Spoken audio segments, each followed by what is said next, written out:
Berdiri di atas puncak setelah melalui perjalanan yang penuh dengan keindahan dan tantangan, memberikan perasaan pencapaian yang luar biasa.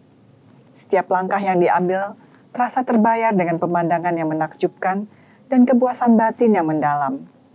Mendaki Gunung Ciremai via Apui bukan hanya tentang mencapai ketinggian, tapi juga tentang merasakan kedamaian dan kebersamaan dengan alam sepanjang perjalanan.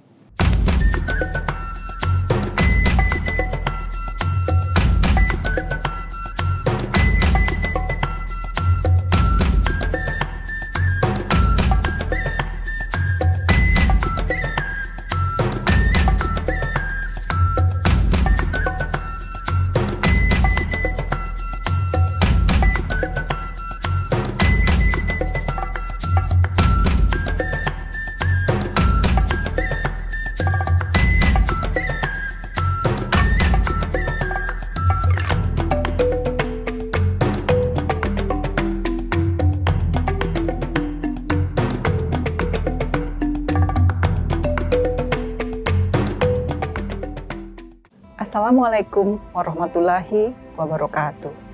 Saya Marisa dan saat ini saya sedang duduk di sebuah pojok kecil toko outdoor yang hangat. Mengenang jejak-jejak langkah saya dalam sebuah perjalanan yang saya beri nama Perjalanan Menunduk.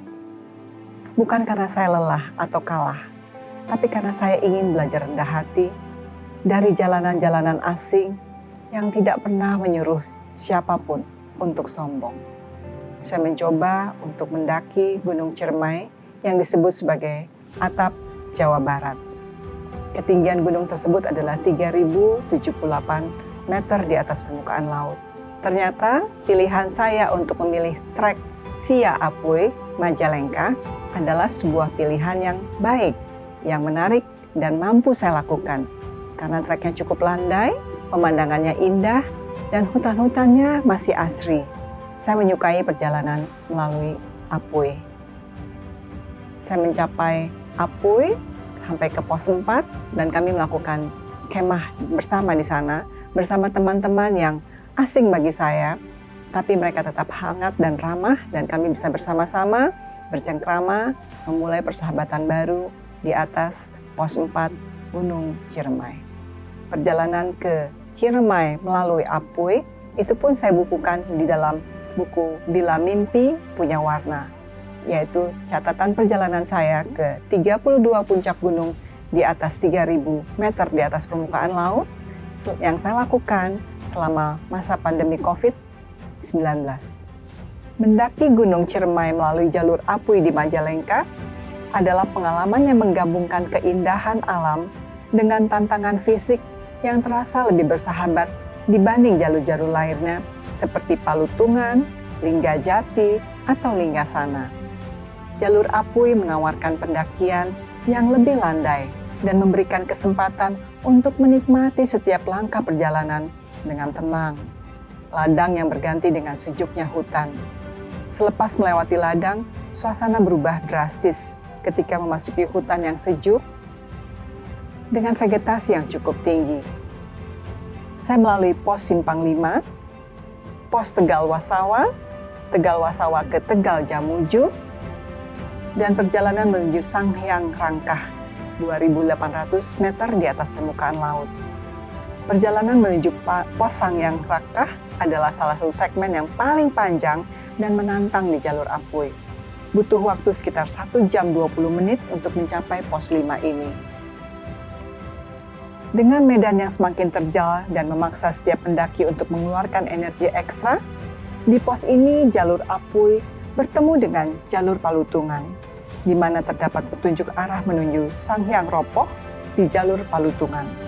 Keunikan lainnya adalah adanya sungai kering di sekitar jalur, dengan ceruk-ceruk kecil yang masih menyimpan genangan air. Dari pos Sanghyang Rangkah, perjalanan dilanjutkan menuju pos Goa Walet, yang berada di ketinggian 2.900 meter di atas permukaan laut. Medan berbatu yang menganak sungai membuat perjalanan menjadi lebih lambat, namun juga menambah tantangan dan sensasi petualangan. Setelah sekitar 2 jam, tibalah saya di pos Goa Walet, sebuah pos yang dekat dengan puncak. Dan dari sini hanya butuh sekitar 35 menit untuk mencapai puncak tertinggi Jawa Barat, Gunung Ciremai. Puncak Ciremai menyambut saya dengan tugu penanda puncak tertinggi di sisi selatan. Berdiri di atas puncak setelah melalui perjalanan yang penuh dengan keindahan dan tantangan, memberikan perasaan pencapaian yang luar biasa. Setiap langkah yang diambil terasa terbayar dengan pemandangan yang menakjubkan dan kepuasan batin yang mendalam. Mendaki Gunung Ciremai via Apui bukan hanya tentang mencapai ketinggian, tapi juga tentang merasakan kedamaian dan kebersamaan dengan alam sepanjang perjalanan. Meski puncak dengan cepat tertutup kabut dan kawah tenggelam dalam warna abu-abu seperti tembok, namun secercah pemandangan Ka'bah berwarna hijau toska sungguh mendebarkan hati. Perjalanan menunduk mengajarkan saya bahwa yang paling berharga bukanlah tempat tujuan, tapi bagaimana kita menapakinya. Bahwa manusia tidak perlu menaklukkan dunia, cukup berdiri bersisian dengannya, sambil menunduk, belajar, menerima, dan memahami. Maka mari terus melangkah, bukan untuk mencari sensasi, tapi untuk mengasah empati dan mengenali diri kita yang sesungguhnya. Saya Marisa, terima kasih sudah menyimak. Wassalamualaikum warahmatullahi wabarakatuh.